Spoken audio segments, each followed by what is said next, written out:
So first is we want to go right in through executive action to do the failures of the executive branch that need to be addressed. Because the dirty little secret right now, Maria, is the people we elect to run the government, they're not the ones who actually run the government. It's the unelected bureaucrats in the administrative state. That was created through executive action. It's going to be fixed through executive action. Think about the Supreme Court's environment over the last several years. They've held that many of those regulations are unconstitutional at a large scale. Rescind those regulations, pull those regs back, and then that gives us the industrial logic to then downsize the size of that administrative state. And the beauty of all of this is that can be achieved just through executive action without Congress. Score some early wins, and then you look at those bigger portions of the federal budget that need to be addressed one by one. So I think that's one way to think about this is how can the president of the United States, who's been elected with a historic mandate, actually do the thing that the voters have voted for. They haven't voted for incremental change here this time, Maria. We have voted for sweeping change, and the voters actually deserve to get it. And we're focused on how to do that as early and as quickly as possible.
There's been several controversial picks announced in recent days, but the big question is, are they the right calls?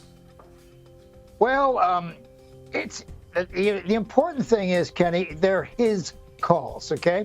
He's dipped into Congress and state legislatures. He's using real politicians. Last time he used just rich people.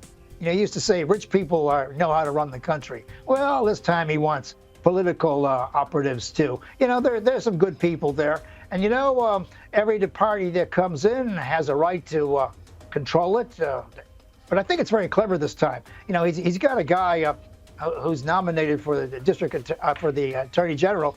And if he doesn't work out, the next two appointments are number 2 and 3, who are Trump's personal attorneys. So he's going to sort of make it a closed shop. Look, he's learned his lessons the first time. He's gonna clamp down on people who disagree with him. But a whole lot of things are going to disappear from the agenda. Climate change is one of them. Defund the police is one of them.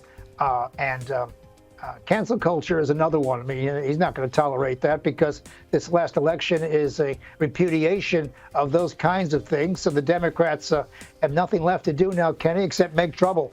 Yeah, well, just while I've got you, Joe, reports the Biden administration has given approval for Ukraine to use American weapons to strike deeper into Russia. What's your thoughts on that? I think it's absolutely reckless. President Biden has shown a Russophobe hatred of Russia for the past 10 years, and he hasn't talked to Biden. He hasn't talked to President Putin, I think, in about 2.5 years. Look, it's a mistake, to give the Ukrainians this authority so close to what I think are going to be diplomatic negotiations and a settlement here. I think is a little bit on the reckless side. On the other hand, Putin's decision to bring in 10 to 12,000 North Korean soldiers may have also been a mistake too, because it strengthened President Biden's hand. But there's no doubt in my mind that that order will be rescinded as soon as President Trump comes in. But it's January 20th at noon.